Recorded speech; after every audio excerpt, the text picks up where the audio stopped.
Southern California, good morning, and welcome to another edition of the SoCal Supreme Sports Show. We have a jam-packed show for you all as the NFL is officially back, which means one thing: the Rams and the Chargers play on Sunday, and these games will actually matter.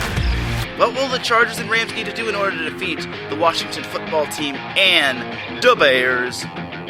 Also, I have a lot of crow to be eaten because I actually made some incorrect predictions. UCLA upset LSU in football, and LAFC, how about LAFC dominating Sporting KC 4-0? What a big victory for LAFC. First win in almost 2 months. Also, we had USC football pretty much easing their way past San Jose State. It took them 3 quarters to do so, but the fourth quarter they just feasted. What will they need to do in order to take down Stanford? Also, the Dodgers have been on a little bit of an up and down streak. They lost 2 of 3 to the Giants, and they split their series against the Cardinals. Can the Dodgers get back on track, or will it be too late to win the NL West? Also, we have other scores from football games, not just UCLA and USC, but San Diego State, San Diego, and Cal Poly. All that and more here on the SoCal Supreme Sports Show. This is Teran Rodriguez bringing you another edition of the SoCal Supreme Sports Show here on IE Sports Radio, your direct feed for all that is sport.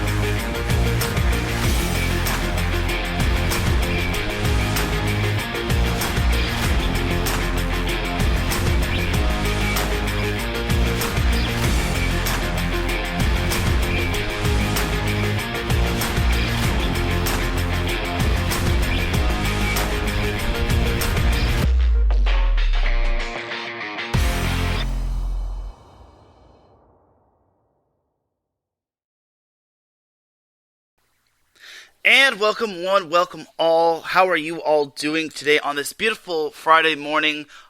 Thank you for tuning in for another edition of the SoCal Supreme Sports Show. Once again, for those that are wondering, yes, I am moving my show around. It's just that I've been very busy this week, and unfortunately, I just couldn't find a great spot to have the SoCal Supreme Sports Show, but I decided to do it in the AM. I'm going to try not to make this show too long because I got a lot of stuff to take care of, and I am busy today, and I'm also busy Saturday, so without any further delay, let's get on into the SoCal sports action. But first of all, we have a word from our sponsors. First sponsor is Background Check International Businesses. Are you looking to background check a new hire on? Let Kit Freeman take care of that for you. Kit founded and has managed Background Check International since 1994, and he's here to help you with the screening process. Contact Kit and let him help make the hiring process that much easier for you. This business is used for professional background checks and not for the use of any crimes such as identity theft or any other illegal activity. You can follow BCI International Businesses on Facebook, BC Background Check International BCI, and you can follow them on their website at www.bcint.com. And the second sponsor is the SoCal Warriors.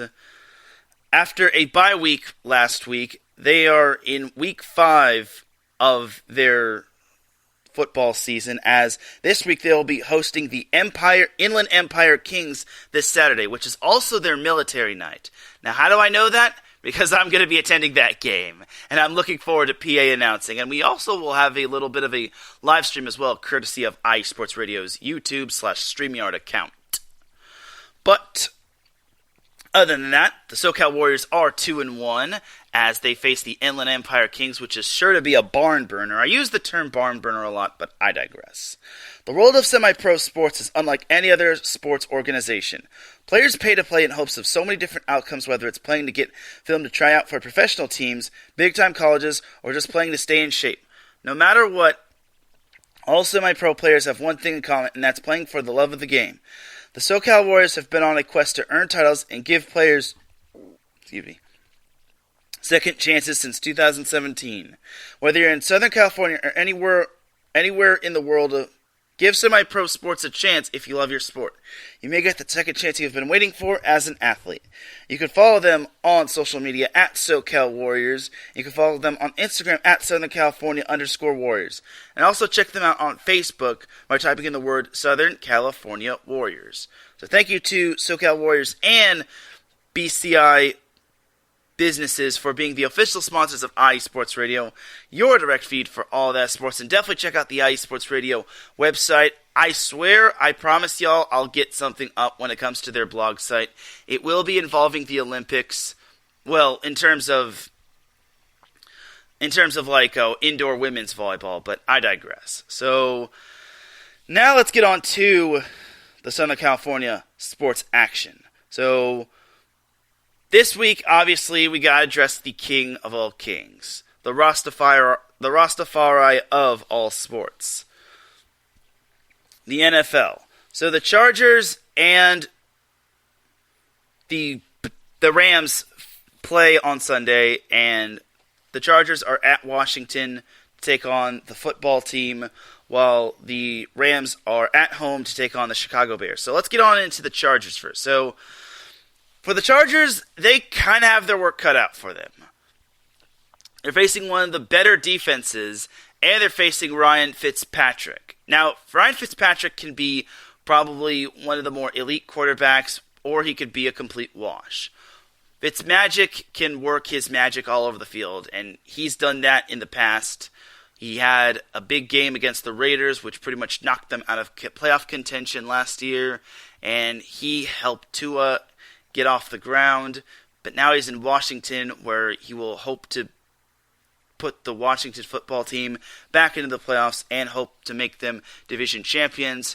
But the Chargers, this will be a battle for them between the offense versus the football team's defense.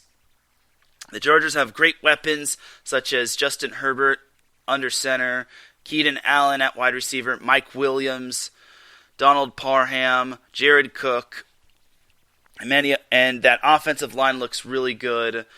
Rashawn Slater looks very promising. I think the Chargers made the greatest decision on drafting him. You also have Brian Bulaga, who is slated to play this weekend. And then you also have Matt Filer, who came from the Steelers, which is a great addition to the O-line. However, the Chargers did receive news that on Tuesday, Austin Eckler did not practice as he had to get taken off the field due to a strained hamstring. Now, this could be pretty bad for the Chargers just because the Chargers indeed need all the offensive firepower they can get, especially Eckler, who is their best running back. If that is the case and Austin Eckler can't go on Sunday, then they'll have to bank on Justin Jackson, Joshua Kelly, and Larry Roundtree. And that could be pretty interesting to see, to say the least, considering Kelly underachieved after he had a big first game. He wasn't really one of the better running backs. He was mostly used when Austin Eckler went down in week number 4. And keep in mind, Eckler did suffer a hamstring injury last season, which forced him to miss 6 games. And missing those games really hurt the Chargers' offensive output. So we'll have to see if the Chargers can deal with Eckler and if Eckler can go. As we say hello to Amanda J. Thank you for tuning in. I appreciate you. She says, have a great show. And great job with your show yesterday. I need to fully catch it, but I caught a bit of it. So great job, Amanda, on your show. Definitely check out Frozen Takes every Thursday at 6 p.m. Pacific Time, 8 p.m. Central Time.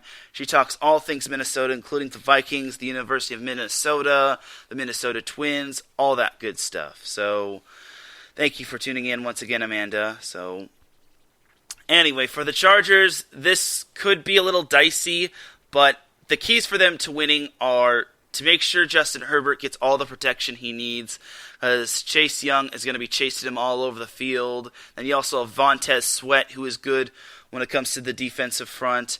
And then with Rashawn Slater having experienced blocking for his said quarterback back at Northwestern, this will kind of be a little bit of a, I wouldn't say like a full circle. Well, actually, no, it would be a full circle matchup for Rashawn Slater and Chase Young. But for those two, it's going to be a bit of a reunited, and it kind of feels good. It'll all depend on if Slater can have that bit of a zing like he did in the preseason. But if he does that, I think the Chargers will be in good shape in terms of Justin Herbert. As for his receivers, they're all going to have to step up, especially if Eckler can't go. And for the running game, they're just going to have better output from Justin Jackson and Larry Roundtree. I wouldn't be surprised if Eckler could go on Sunday and he was limited, because, again, a hamstring injury is nothing to laugh at. So, all in all, for the Chargers, they'll have their work cut out for them, but I have them winning 28-17. I think it may take the Chargers a little while to pull away from the football team, but I think they'll be able to squeak out a win. And more importantly, they just got to get out of Washington safe and sound. And they got to get out there injury-free, because I don't want to see any of the Chargers getting hurt. And they're doing a good job in terms of not getting injured outside of Eckler. So there's that right there. Now, for the Rams, they have the honor of facing the Bears, which last year they dominated them on Monday Night Football, and this time they will look to dominate them on Sunday Night Football. So this will be the first regular season game with fans for either the Rams or the Chargers. The Rams will have to be wary of that Bears defense, but fortunately for Matt Stafford, he knows how the Bears defense works after all his years in Detroit. So there's that for him. You also got to deal with the fact that the Bears know how Matt Stafford plays, and we'll see if Matt Stafford can adapt to Sean McVay's coaching style. I think he can, but honestly, it may take him a little while, especially since he's in a new environment, new everything. It's going to be like a breath of fresh air for Mr. Matt Stafford, but he does have the offensive firepower, albeit Cam Akers being out for the season, and I think Darrell Henderson is going to be good to go. He did have that thumb injury, but it looks like it wasn't too major. But for Stafford's weapons, he'll have Tyler Higbee at tight end, he'll have Cooper Kupp at wide receiver, Robert Woods also at wide receiver, and then he'll have Sony Michel at running back, which Sony Michel, as most Rams fans know, definitely did a big dent in the Super Bowl back in 2019, when he was the one that pretty much put the game on ice for the Patriots and helping them win Super Bowl 53. So for the Rams, they just need to cross their T's and dot their I's. Defensively, they'll also need to be wary of Andy Dalton. Now, Dalton is not the best quarterback in the world, but he can be good at sometimes. He could show major flashes. However, I don't think the Rams will be too worried about him. They also do need to keep an eye on Justin Fields in case he does get to play. Like, say Andy Dalton throws a pick to, like, Jalen Ramsey and whatnot, or he gets sacked, or he gets knocked out, heaven forbid, then they got to be wary of Justin Fields, just in case Justin Fields does have to come in and whatnot, and have to carry the team to victory. I think Justin Fields should start for the Bears, but this is not the Chicago Sports Show. This is the SoCal Supreme Sports Show. So, all in all, for the Rams, they just got to put defensive pressure early and often. They can't let David Montgomery have a big game. They can't let James Robinson get open early and often. I think this could be a close game, or this could be a game where the Rams struggle early on, but they manage to get it together. I think the Rams win, let's say 31-17. That sounds like a reasonable score. I think it'll take the Rams a little while to get it together, but I think they'll get momentum going into halftime, and then the defense will do its job to shut down the Bears. I'm not saying it's going to be a walk in the park, but I think the Bears don't pose as much of a threat as some of the other opponents do when it comes to the Rams' schedule. So all in all, for the Rams, they just have to play their own game, and they have to keep Stafford as comfortable as possible, just because he is facing a very talented and elite defense. So for the Rams, I think it's a straightforward victory, so long as they don't play with their food and they finish it. So we'll see if they can get the job done for the Rams. We'll see if the Rams could get the job done for themselves and go 1-0. It is going to be a primetime game, so I imagine it's going to be something new for Matt Stafford, because if I remember correctly, Matt Stafford did not have any primetime games last year with the Detroit Lions. And I feel for the Lions, but on the other hand, I don't. I feel for Stafford, though, just because he's finally free and he gets to blossom as the true QB that he is. So we'll have to see how he does in his first game of the season with the Rams. And we'll see if he gets to pass with flying colors or if he fails with falling flat on his face. But I imagine the Rams will pull out the victory. I think the Rams have the easier opponent between them and the Chargers. The Chargers have to contend with the belly of the beast when it comes to defense. But I think both of Southern California's NFL teams will go 1-0.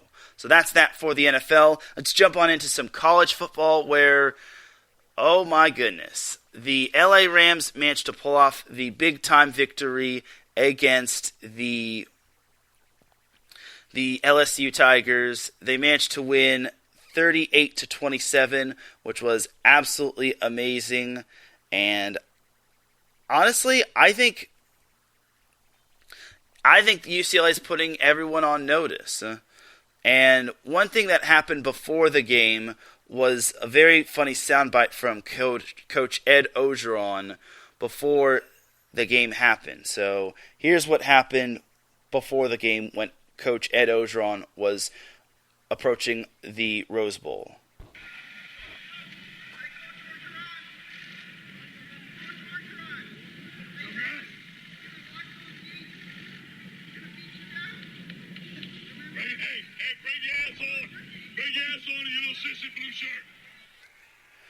So I know that was a little bit tough to hear, but what Coach Ed Orgeron said was, hey, bring your A on in your little sissy blue shirt. So that eventually became a meme, and it was at the end of the game, UCLA managed to win, which was pretty funny if you ask me. And they even had a little bit of a dance clip where all the players were just dancing after the game. I think that was UCLA's PR team that managed to put together that clip, as Larry B says, what a game, UCLA earned it. He says, little sissy blue shirt, lol. I have this strange feeling that Coach Ed Orgeron's soundbite where he says, your little sissy blue shirt, is going to be like a remix theme. I'm willing to bet that someone's going to make a remix of what Coach Ed Orgeron said. And honestly, it would not surprise me, because remember, this is the internet we're talking about, people. People will make memes, they will make videos, and more importantly, they will make people eat their words. And more importantly, they'll make t-shirts. I actually did see that that there was a shirt that said "Sissy Blue Shirt," and Larry says he would buy that on iTunes, and he also says that's what happens when you make comments like that. Facts.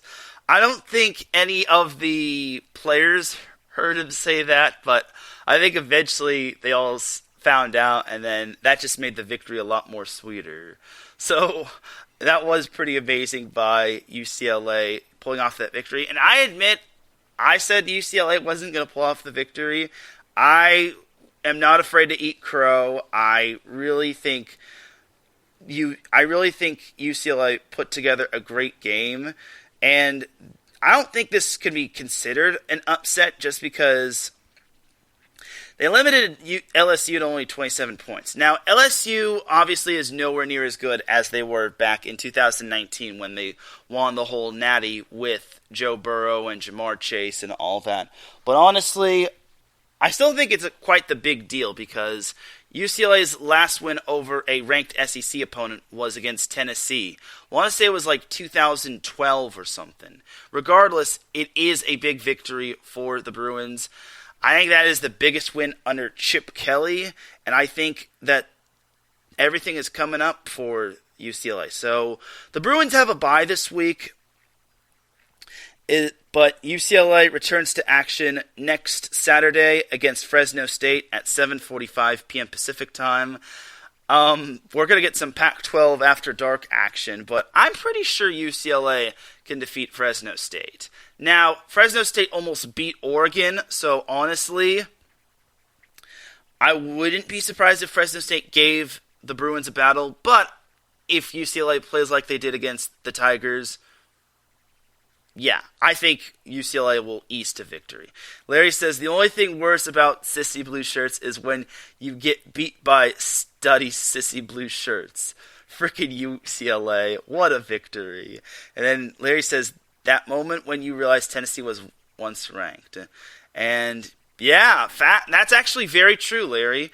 Tennessee and Nebraska were ranked at one time, and now they're kind of heading the other direction. So, oh well. And Larry says, hey, Fresno State nearly beat Oregon. That's true. I understand that Fresno State nearly beat Oregon. So that's why I said UCLA needs to veer away from that trap and not underestimate Fresno State, because I wouldn't say the week after is a trap game for UCLA, but Stanford could present a challenge. Speaking of Stanford, Stanford's next opponent is against USC, who coercively defeated San Jose State 30-7. Now, Larry says, can we make that new Nebraska jersey for real? I know what Larry's talking about. It was basically like a photoshopped version of like a crop top or an overall. It was pretty funny. And I showed it to him, and it's all over the internet. But it's not for real. It would be funny if that jersey was created. So, going on to USC, they defeated San Jose State 30-7. Now, it did take USC a little while to pull away from the Spartans, as they were only up 13-7 after 3 quarters. But then USC turned on the Jets, and they pretty much just dominated their way past the Spartans, and they eventually pulled off the victory, which was great stuff for them. And they even got a pick 6 in that 4th quarter, so good for USC defense. That defense really balled out. So that's the good news for USC. There is no real bad news, but that's just San Jose State. They're not as good as they were back last season, which was quite the interesting year. They had 2 interceptions on their quarterback, mind you. I also should give a shout out to Tyler Nevins, who is a SoCal product. He is on San Jose State, which, yes, I know it's a little weird giving Northern California teams their props, but Tyler Nevins is a SoCal product. That dude had a touchdown against USC, and believe it or not, those were the only points the Spartans scored against the Trojans. So I saw Tyler Nevins play back in high school back in 2016 when he played for Los Altos. That dude could run, and I don't know if he's going to get a chance in the NFL, but if he does, then I wish him the best. This kid is all that and a bag of chips. So I hope Tyler Nevins does get that chance in the NFL, but I could proudly say that I witnessed Tyler Nevins back in high school when he had a big game for Los Altos from Hacienda Heights. And Larry B says, boo NorCal. Good old Larry B. So back to USC, which is the main topic. So USC, I was quite impressed with them. I thought they weren't going to cover. I said last week that they weren't going to cover, but they kind of did. They were, I believe, 19.5-point favorites over San Jose State, and they actually covered. I was like, okay, cool. And I actually didn't catch that game because I was elsewhere. Oh, wait, no, USC was only 14-point favorites. Still, it looked like they were 19.5-point favorites starting out. Then the line dropped to 14. So the fact that USC covered is a good little thing to see. It's a beautiful thing. So good for you, USC. They pulled off the victory. And this week they will take on Stanford at the Coliseum at 7:30 p.m. Now for Stanford, this rivalry is the oldest rivalry in all of football, from what I heard. I believe this rivalry dates back to 1906. And I believe the last time USC and Stanford didn't meet was prior to last year. The last time USC and Stanford didn't meet was when it was back in the 1940s. So this is how old USC and Stanford football's rivalry is. So it's quite amazing that that last year marked the first time in forever that the two didn't play, from what I heard. So for this year, Stanford and USC will be taking on one another, and and Stanford will look to try to get their first win of the season. Now, I wouldn't underestimate the Cardinals just because Stanford does have a good coach in David Shaw, and they do have some good talent on their team. The only reason why I think Stanford struggled against Kansas State was because that Stanford was trying out two quarterbacks, and it was still kind of a quarterback little test. But I think if that USC defense can ball out like it did against San Jose State, I think USC is looking at 2-0. USC's schedule doesn't really start to get up there until they play Colorado, and then Utah, and then Notre Dame. So USC kind of needs to win as many games as possible just so they can keep up their tall little ranking. I'm surprised they only went up one spot. I thought they should have gone up maybe two, but I guess it wasn't too big of a victory. It did take the Trojans a little while, so I guess the committee frowned upon that. But all in all, for the Trojans, I think that's a good victory right there. Drake London also did really well for USC, as the dude had 137 yards. Sadly, no tutties, which is touchdowns in Bob Maneri language. But Drake London did have a big game for USC, and apparently Keaton Slovis looked as good as he ever felt. And I hope Keaton Slovis continues to look as good as he ever feels, and I hope he can continue having that good feeling without any injuries. So there's that for USC. Let's jump on into some San Diego State action, where the Aztecs took on New Mexico State, and to my surprise, they actually struggled, but they actually got the win. They won 28-10 over New Mexico State. Now, I will say this about San Diego State. They were 31.5-point favorites, and I was very surprised to see them slacking when it came to this game. They were down 10-0 at halftime, and I was very worried. I thought San Diego State's offensive woes were supposed to be over since last year. But for San Diego State, they did wake up in the second half as they managed to put up 28 unanswered points, and their defense held New Mexico State scoreless. And Larry says they were getting the cobwebs out. Yeah, I understand, but I thought New Mexico State was going to be like a breeze. Like, there was a reason why they were favored 31.5 points in this game. But honestly, for San Diego State, I think that they were kind of getting the cobwebs out. I do kind of agree with Larry because New Mexico State did have a game last week or the week prior. But for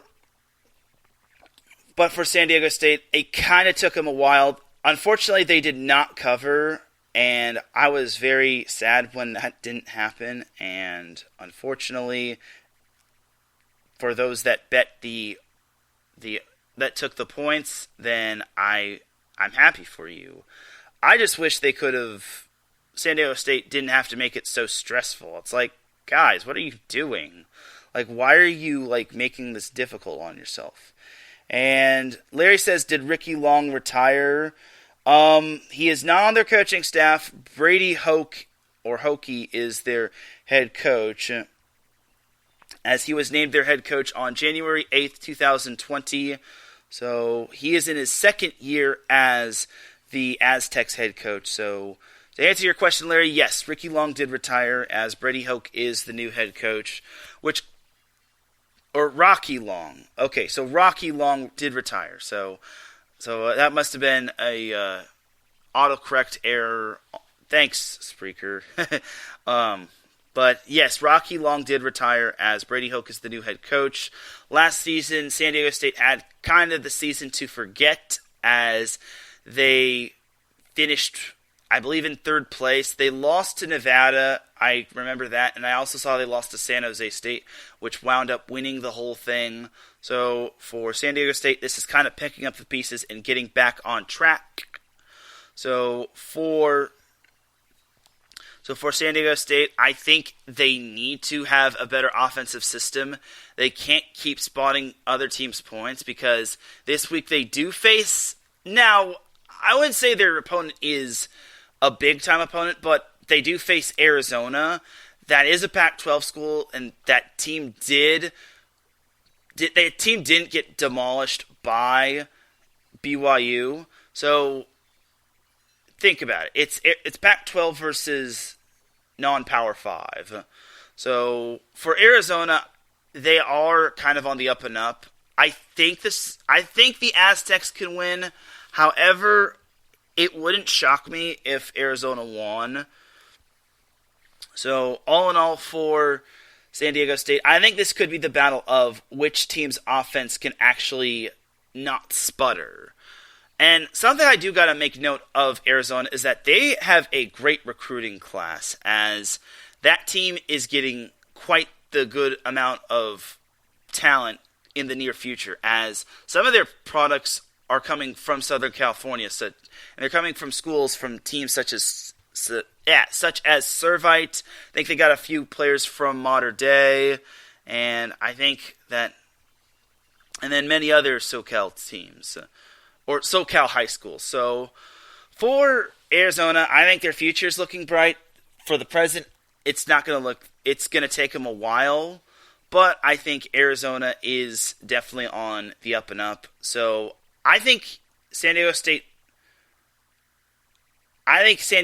can win, but I would not be surprised if they lost, because with that offensive output, that team looks rather bleh. So that's that for San Diego State, and this could be one of their more rebuilding years. I still think they have a good team, but if they have offensive outputs like that, and it takes them a while to get it going, then those scores aren't going to be favoring them anytime soon. So let's jump on over to the FCS, where San Diego had its first game against Cal Poly. It was the battle of Southern California teams, and in the end, Cal Poly pulled out the victory. They won 28-7.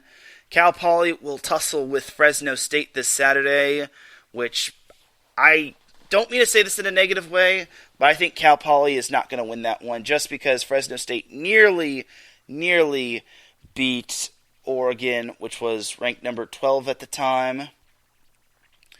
And I don't think Cal Poly can beat him just because, well, it's FCS versus FBS. It's kind of a mismatch, but you never know. But hey, iron sharpens iron. For San Diego, they have the honor of taking on UC Davis, which, unlike most of the other FCS teams, they actually pulled off the win over an FBS teams. As they defeated what's their face? I believe it was Tulsa 19-17. You know, I knew it began with a T. I was thinking Tulane, but it was Tulsa. So, yeah, for San Diego, I don't see them beating UC Davis. Like, UC Davis is pretty good. And honestly, beating an FBS team is nothing to laugh at. So, I don't care how good Tulsa was. Didn't, Tulsa, get away with probably the biggest robbery against ECU last season? I don't know. I'm almost 95% certain because I kind of watched the game and I kind of saw that ECU got robbed.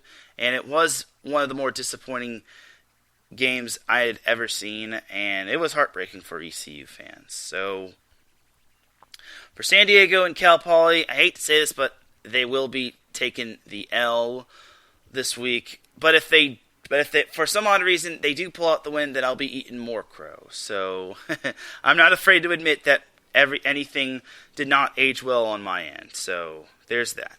So, now let's jump on over to some MLS action. So, speaking of more crow to eat, I have lots of crow to eat when it comes to this little matchup.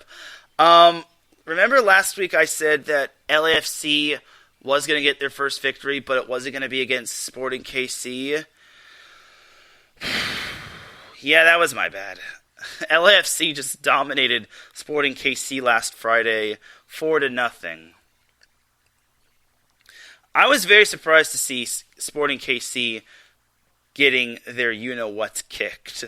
So, I also was very surprised to see LAFC beating an opponent of that Excalibur, as it was only 1-0 at the end of the first half, but then they managed to get a goal in the 61st minute, the 71st minute, and the 87th minute off of a penalty shot. And honestly, LAFC needed this win. I'm very surprised they got the win, but they needed this win to the best of their ability.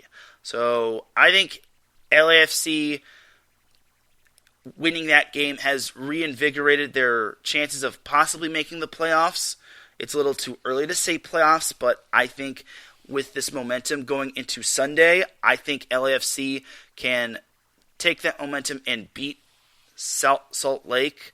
And believe it or not, prior to defeating Sporting KC, their last win came against Salt Lake. So, good stuff for LAFC. And yes, I do apologize to all the LAFC fans for saying that LAFC wasn't going to get the victory against Sporting KC. So, here's my heartfelt applause button to you all.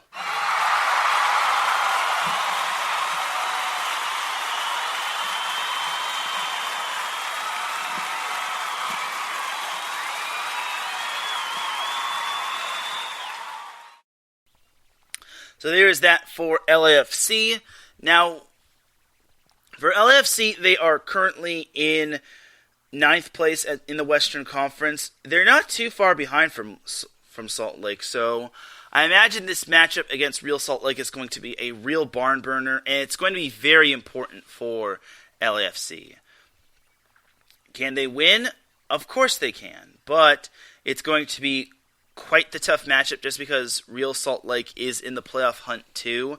Speaking of playoff hunt, the Galaxy are also in the playoff mix as they currently are 4th in the Western Conference, and they didn't have a game this week, but they do have a game tomorrow at Colorado, which that's going to be a very important game, because guess who the Galaxy are right behind when it comes to the Western Conference standings? Sporting KC, I forgot. That loss really hurt Sporting KC because Sporting KC actually dropped to third in the Western Conference. Now, as for the Galaxy and Colorado actually is in second place because LAFC actually pulled the unthinkable. So for the Galaxy, if they want to have any hope of possibly improving their standing in the Western Conference, they're going to need to beat Colorado. I said this was a huge game for them, and they need to come up big, especially on the road. If they can win on the road, then I think the Galaxy might still have a chance to win the Western Conference, or at least solidify themselves a better seed. Because if the playoffs ended today, they'd face Minnesota, which they're not too far behind. They're 5 points behind them, and for the Galaxy, they need as many wins as they can get. Kansas City has Chicago on Saturday, and then Seattle plays Minnesota, which also could loom large in terms of the Western Conference standings. Minnesota is actually one of the few teams that defeated Seattle this season, but for the Galaxy, going back to them, the Galaxy have to come up big. Obviously, they are coming off of a 3-3 tie against their neighboring rival LAFC, which they were lucky to actually win that game. If it weren't for defense not existing in this lineup or in this rivalry, I don't think the Galaxy pull off the win. But the Galaxy are having a spectacular season. They just got to hold off for a few more months. They have 12 more games remaining, and I think that the Galaxy are still in a good position to possibly have a deep playoff run. Looking at their schedule is kind of up and down. Obviously they have the Rapids this week, but then they have the Houston Dynamo next week, or on next Wednesday, and then next Saturday they are at Minnesota. Then on the 26th they have Austin, and then Real Salt Lake is their last matchup of September. So for the Galaxy, they need to continue to put up good results, even if it's ties. And also, I will say this about the Galaxy, even though they are the fourth best team in the Western Conference, their goal differential is kind of their goal differential is 0, which is kind of weak for a team that's the fourth best in the Western Conference. But what can you do? You can't complain, because some of the Galaxy's losses have been one-sided. For example, Portland and Vancouver. Ugh. And I think Dallas. So, for the Galaxy, their goaltending needs to also be better, especially after that atrocity that we call El Tráfico. And the Galaxy haven't won a match since almost a month. And I'm not going to bag on the Galaxy too much just because they're still in a better position than LAFC. LAFC is going to need a lot more wins in order to catch up in the standings. But for the Galaxy, they can't afford to get complacent, because if they can't win this game, then I don't think they can contend with the other tough teams in the Western Conference. So there's that right there for the LA Galaxy. And that's pretty much going to do it for the MLS portion of the show. We'll actually take ourselves a quick little break. When we come back, we will talk some MLB with how the Dodgers have been struggling, and the Padres having a crucial series against the Dodgers this week. And then there's the Angels, who is basically taking on murderer's row of opponents. And then we also got the Dum Dum of the Week award. I did not forget about that. So keep it locked here. You are listening to the SoCal Supreme Sports Show here on iSports Radio, your direct feed for all that sports. We'll be right back after a word from these messages.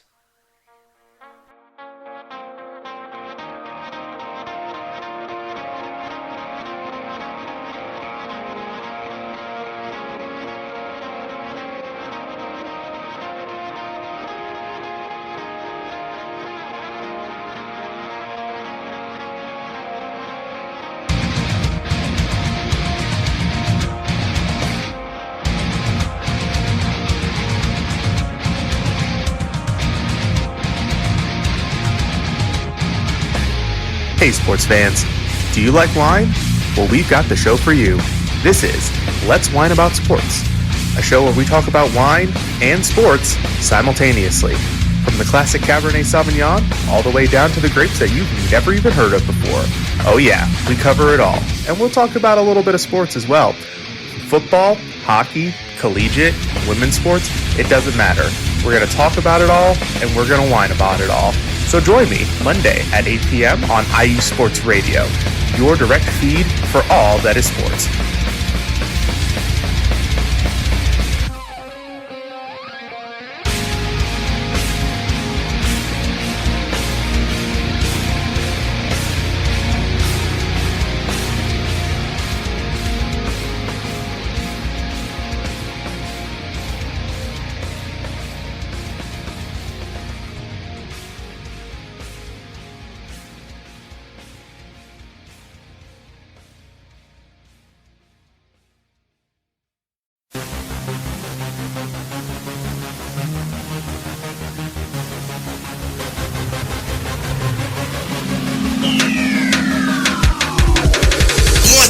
Everybody, this is Teran Rodriguez. Are you a fan of volleyball? Are you a fan of Thunderous Spikes? Then I have the show for you, Set Point, where I cover NCAA men's and women's volleyball, high school boys and girls volleyball, beach volleyball, and even professional volleyball. Catch the action every week here on IE Sports Radio, your direct feed for all that is sports.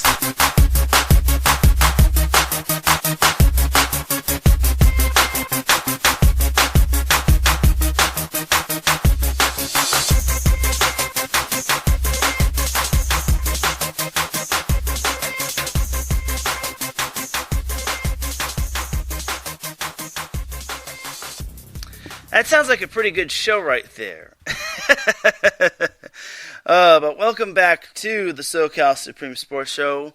We are about to enter segment number 2 of the SoCal Supreme Sports Show. Definitely do check out our amazing shows right here on IE Sports Radio. We have shows dedicated to sports such as boxing, baseball, basketball, football, college football, even volleyball. And we also have shows dedicated to cities and states such as Northern California, the Northwest region, Chicago, the DMV, which is Delaware, Maryland, and Virginia.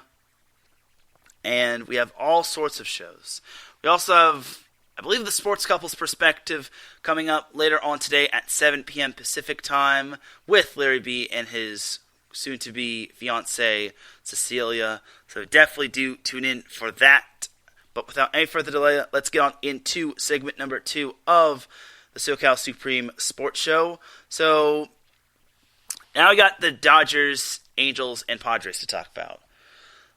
So for the Dodgers, I'm disappointed in them because they lost 2 out of 3 to the Giants. I wouldn't say I'm ultimately disappointed in them when it comes to that, but I am bummed that they lost 2 of 3. The first game that they lost to, when it came to the Giants, it was rather ridiculous. They didn't put up any runs come the 9th inning, and they actually had to go extras in order to try to beat the Giants. And unfortunately, they lost. Let's just say the Dodgers made a boo-boo. Their first baseman, unfortunately, it tried to extend a simple, easy-out play, but unfortunately, he had his foot off the base, and that's how the Dodgers lost. So, that was not fun. But what was fun was Saturday's game between the Giants and the Dodgers, as apparently there were more Dodgers fans than there were Giants fans at Oracle Park, and that was kind of funny. Just goes to show you that Dodgers fans do travel well, and I think that just goes to show the loyalty of Dodgers fans, and it's good stuff. It really was good stuff. So eventually the Dodgers got revenge on the Giants, and they granted me my wish as they won 6-1 in game number 2. But then in game number 3, the Giants defeated them 6-4, which honestly, the Dodgers, I was surprised to see the Dodgers losing this one, just because Walker Buehler has had a great season against the Giants this year. And that loss actually looms large because now that gives the Giants the tiebreaker when it comes to head-to-head, and they actually won the overall series 10-9. So that's a heartbreaker for the Dodgers, and it just means that they're going to have to finish one game ahead of the Giants. So it's either win the NL West or be a wild card team. It's that simple. But that's not why I was mad at the Dodgers. The real reason why I was mad was because of their series afterward. So the Dodgers split their series against the Cardinals. Now I know the Cardinals are also fighting for the wild card spot, as they're fighting for the final wild card spot. The Dodgers currently have the first wild card spot on lock, but for the Dodgers, they can't afford to lose too many more games because now they're going to fall even further behind.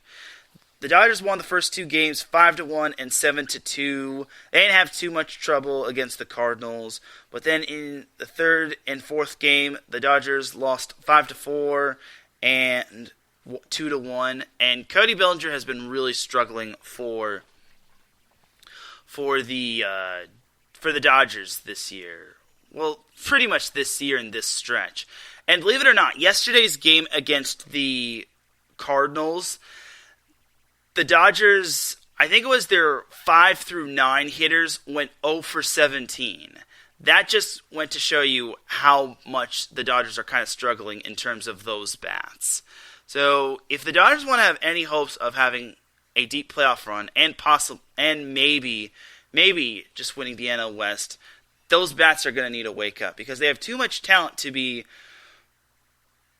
just putting up just one run. I know the Cardinals are good, and looking at the standings, they are in the thick of it when it comes to the last wild card spot.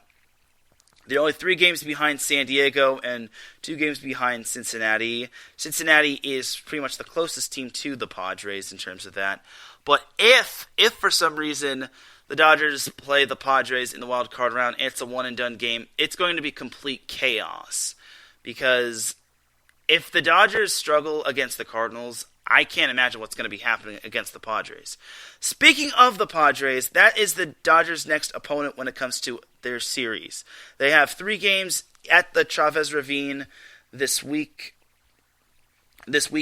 as the Dodgers and Padres face each other on Friday at 7:10, Saturday at 6:10, and Sunday at 1:10. As we say hello to Marcus Losgreat, thank you for popping in the chat room. He says, what up, what up, what up, no? And hopefully I'll be seeing you in a little bit, Marcus. So there's that right there.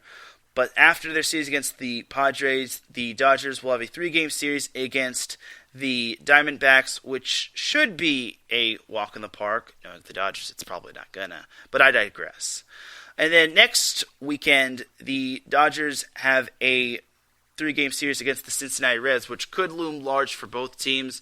The Dodgers trying to get ever so close to the playoff berth and the NL West, and the Reds still trying to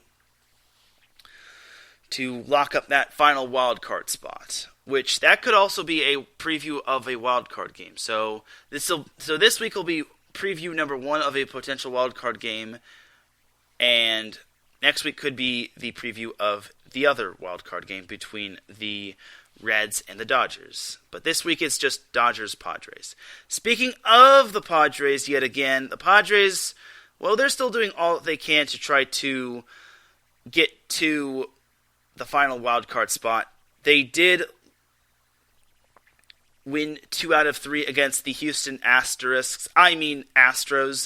They lost the first game 6-3 last Friday, but won the second game 10-2. And then this past Sunday, they beat the Astros 4-3. They actually split their series against the Angels, which the Angels won the first game 4-0. Very surprised to see the Angels shutting out the Padres, considering their pitching has been indeed bad.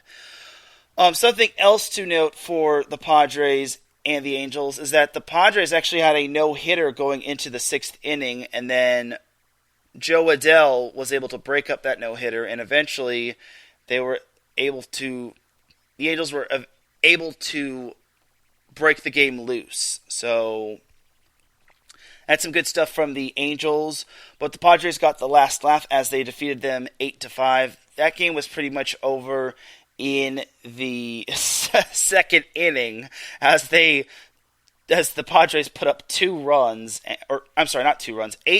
in the second inning, and that was check and mate. So, as I just said, the Padres play at the Dodgers. Their next series is also going to be looming large as they have a 4-game series against the Giants on Monday through Thursday. That could prove very large, especially with the playoff race coming to its climax. Then next Friday, Saturday, and Sunday, the Padres will hit the road again to Missouri to take on the St. Louis Cardinals. That could also be crucial considering the Cardinals are also fighting for a wild card spot, just like the Padres. So we'll see if San Diego can come up big. I still think they can make the playoffs. Like, as long as they get into the dance, anything is possible when it comes to them. So, but they have to make the playoffs first. So there's that right there. And now that I mentioned the Angels against the Padres, the Angels managed to split their series against the Rangers as they took the first 2 games 3-2 and 4-1 against the Texas Rangers, but then they lost the next 2 games 7-3 and 4-0, which was indeed embarrassing. And like I said, the Angels and Padres split their 2-game series. So, like I said the past week, Marcus says there's no hope for the Padres. Oh, why you gotta do him like that, Marcus? Well, one thing is for certain. There's no hope for the Angels, that's for sure. And I hate to say that as an Angels fan, but there's no hope for them, too. Back to the Angels. They have quite the murderer's row in terms of opponents. This weekend, they are at Houston to take on the Astros. I'm sorry. That joke is probably getting old by now. And then Tuesday, Wednesday, Thursday, the Angels are at Chicago to take on the White Sox, which they're pretty much going to lock up the AL Central. Let's get that one thing straight. And then next Friday, Saturday, Sunday, the Angels are back home at the Big A to take on the Oakland Athletics. That team is still vying for a playoff spot, and the AL wildcard is getting tighter by the day, especially with the Red Sox and Yankees pretty much destined to face each other in the wildcard game, which is basically one and done. It gets worse for the Angels. The following Monday, Tuesday, Wednesday, and Thursday, the Angels have a 4-game series against the Astros, and then the following Friday, Saturday, Sunday, the Angels have a 3-game series against the Mariners, which are also trying to vie for a playoff spot. So, doing my math here when it comes to, and they've already kicked off their murderer's row with a 1-1 record against the Padres, who are vying for a playoff spot. But if I'm doing my math correctly, the Angels are facing 16 consecutive opponents with a 500 or better record. Well, above 500 record or better, or a potential playoff team that you get the point. They're basically facing a lot of tough teams. And then their last 3 games of the season are at Seattle. So for the Angels, it's really going to be tough for them to finish off the season. Like, I want to say they have the toughest schedule remaining. Don't quote me on that, but I'm pretty sure the Angels' schedule is the toughest closing out the season. So, ooh, Nelly. We'll see if the Angels can finish strong. I at least would like to see them finish 500, but it's probably not going to happen. Just because the Angels are just not that good, especially when it comes to their pitching. So now, before we end the show off, we have to give out the Dum Dum of the Week award. And the Dum Dum of the Week award goes to people who do dumb things and they make dumb decisions. And anyone can win it. Anyone can win Dum Dum of the Week award. It could be my neighbor. It could be my neighbor's dog. It could be an alley cat. It could be anybody. Before we get into the Dum Dum of the Week award, I actually have to give the Dum Dum of the Week honorable mention to yours truly. Yes, I'm giving myself the honorable mention of Dum Dum of the Week award. Why? Because, well, last Saturday, as you all know, I attended a women's volleyball match between UCLA and Georgia Tech. And I was carrying a lot of stuff. I had my camera and my tripod there because I was coming back from doing filming. I was filming Pop Warner, and I actually needed to upload it to my filming boss, and then I needed to plug in my laptop as well and whatnot to keep it charged and whatnot. So after the game, I pretty much took my things, and then I decided to head out to the bus, because I normally take the bus to and from places, just because it saves me money, and I don't have a car at the moment, but c'est la vie. So, as for the reason why I'm getting Dum Dum of the Week award, I left my computer charger, my laptop charger, at Long Beach State. Now, I obviously could have... I did not know this until Monday when I was looking into my backpack, and I'm like, wait a minute, where's my laptop charger? And I actually was almost unable to do set point, and I actually went down to like 6% by the time I ended my show, so I was like, oh my goodness, that was way too close for comfort. So for me, I obviously texted the sports information director at Long Beach State if someone had turned in a computer charger, and she said at the moment that no one turned anything to her, but she said they'd ask the events manager if someone turned in my computer charger. And at the time, I was wondering, what if no one turned it in? So at the time, I decided to buy a new computer charger for my laptop, and it cost me quite a bit. I needed to buy it just in case my thing was lost forever. But for me, I bought the new laptop charger off of Amazon for $40, and I believe it was the day of the afternoon of Tuesday, which was the next day, which was the day after I received my computer charger. I got a text from the sports information director, and she said, "We found your computer charger." And I'm like, oh, joy. And I just received my computer charger. I didn't tell her that, but I'm like, gosh dang it. And now I got to return the computer charger. But hey, at least I have my other laptop charger. So, long story short, give it a couple days when it comes to buying things or attempting to buy things. Don't jump to conclusions and whatnot. But in my defense, I needed the charger to charge my computer. But now I am the honorable mention of this week's Dum Dum of the Week. So I'm not going to give myself the "you are so dumb, you are really dumb" thing just because I'm honorable mention. But this Dum Dum of the Week award has to go to something that happened on the football field. But it wasn't a player and it wasn't a coach.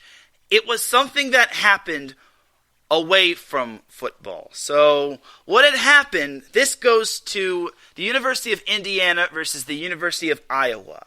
So for the University of Indiana and Iowa, obviously Iowa demolished Indiana. They won 34-6, and they proved to Indiana that they are who we thought they were, pretenders. But it gets better.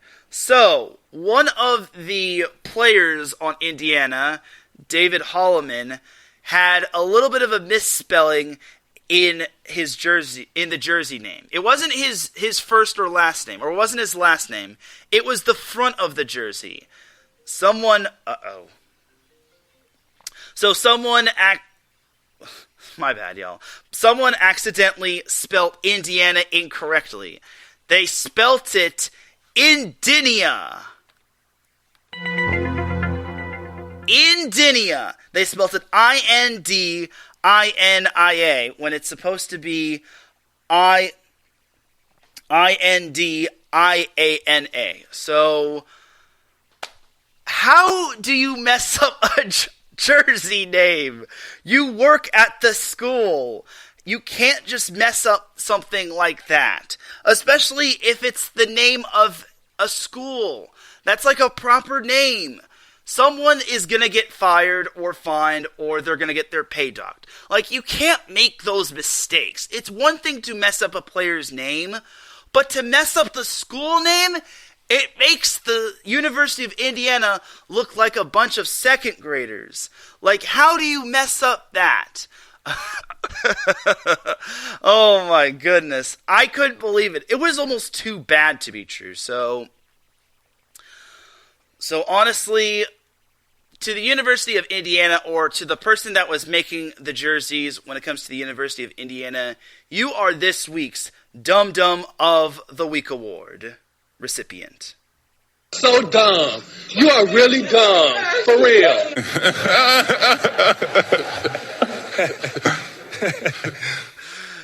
Indeed. And Marcus says, the nerve of you. I'm pretty sure Marcus is referring to the jersey maker, but I couldn't believe it. It's like Indinia. Oh, Indiana, what are you all doing?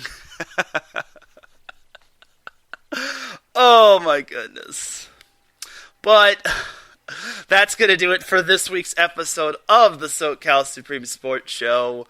For my bit of advice for you all, my 2 bits of advice is give it a couple days whenever you lose something. And even if you have to use like overnight delivery, just do that. And also use a dictionary or have something by you, or just use the other Indiana jerseys. I'm surprised it was just one jersey that got misspelled and not the entire thing. So without any further delay, let's get on out of here, because I gotta get to work rather sooner than later. You dig? Thank you all for tuning in to the SoCal Supreme Sports Show. I definitely appreciate you all tuning in. If you listen live, I appreciate you. If you listen on the playback, I appreciate you. If you're listening while you're working, I appreciate you. If you're listening in the wee hours of the morning or wee hours at night, I appreciate you. If you're listening at all, I appreciate you. Big shout out to the chat room, Marcus Losgreat, Larry B, and Amanda J for popping in. I appreciate you all tuning in to this week's episode of the SoCal Supreme Sports Show. I promise y'all I will have a better set time for this show. It'll most likely be in the afternoon, if not on Saturday maybe, but we'll see. For everyone here at IE Sports Radio, this is Teran Rodriguez signing off. You all have yourselves a great weekend. Be kind to one another. If you haven't been vaccinated, then get vaccinated. And I will see you on the other side.